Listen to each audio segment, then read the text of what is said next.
Hi there, my name is Barb.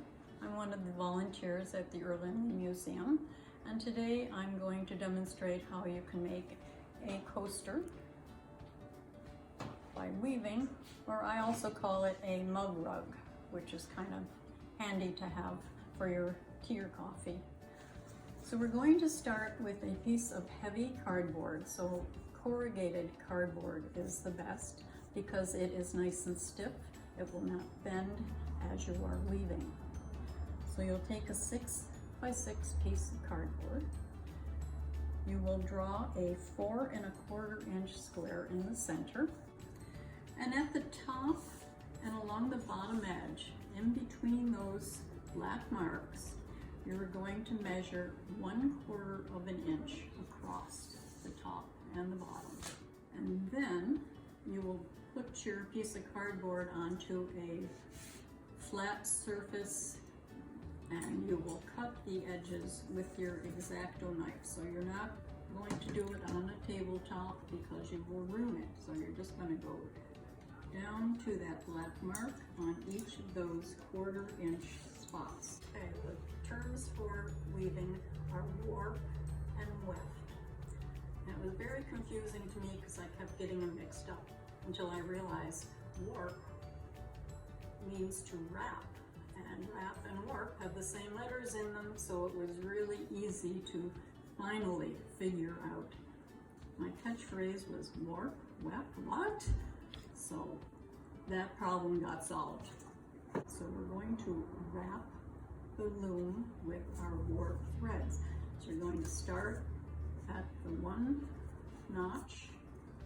So you're going to pull your thread or your string through, leave a tail on the back end, and you're just going to go from the top to the bottom, back to the top,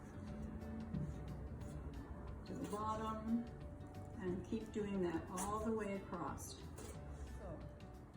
So, the weft threads go over and under your warp threads. So it's a very simple matter of doing that. So you go under and over, under and over,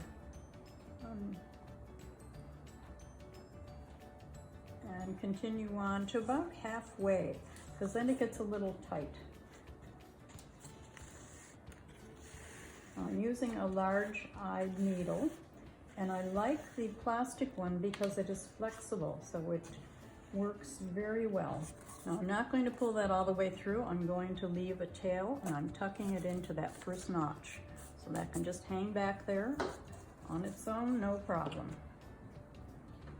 So now I'll just continue across. Under. Now you do want to be careful not to split your warp threads. So we're going to pull that through and bring it up to the line, and that's one reason to have your fork.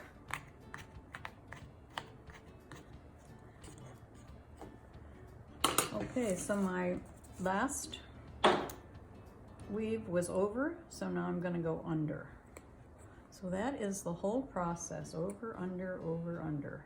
The other thing you want to be careful about is not pulling this too tight, or your coaster's going to go in on the edges like that.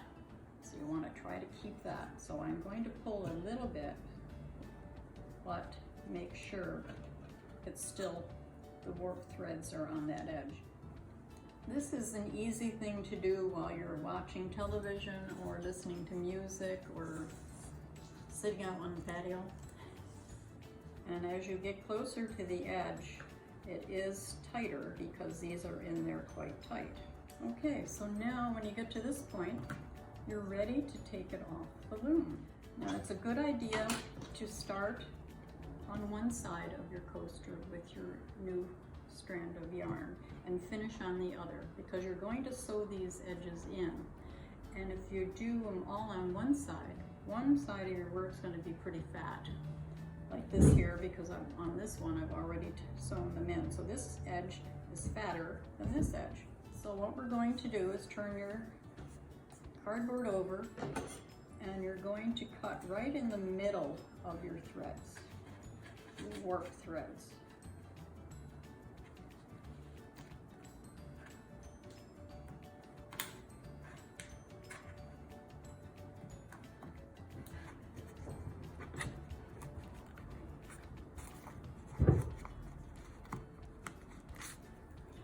Okay, now you've got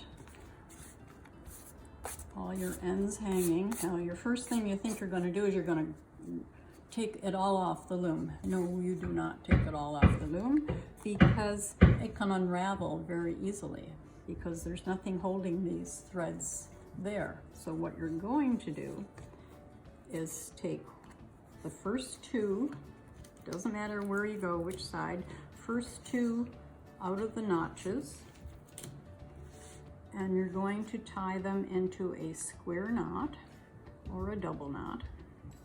Okay, and you're going to pull it down so that it secures these threads, because if that wasn't there, this one is loose, they would all unravel on you and all your work is gone.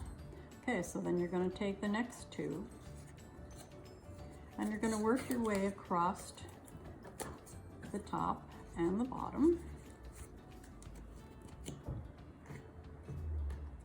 Okay, so you're going to work all the way across and flip it around and do the same thing on this end. So this is my coaster with all the warp threads knotted. Now on this one, I did tie in some of the yarn on this side, but these are all the other startings or stoppings of the other rows that I did. So now I'll show you how to tie those in. So we're going to take, I find a metal yarn needle is much better to weave it in because the plastic ones, the eyes are really big, so it's hard to make a nice, neat edge with them. But they're great for the actual other weaving. So you're going to thread your needle.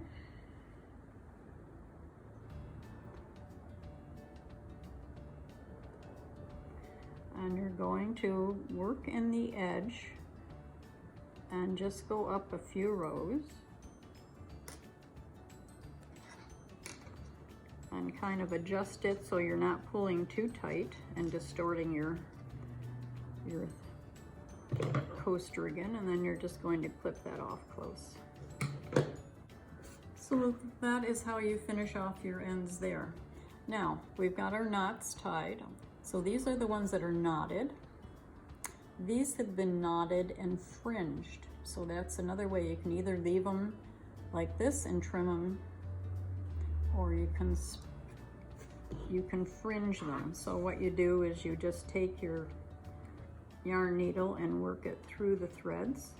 And I would wait to trim it until you get them all fringed.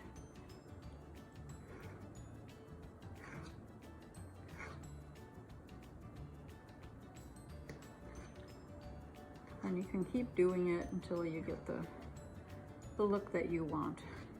Okay, and then you would just cut them to match. So there you go. You've created a coaster. So welcome to the world of weaving. So that is that's my story. So good luck, have fun, because it is fun.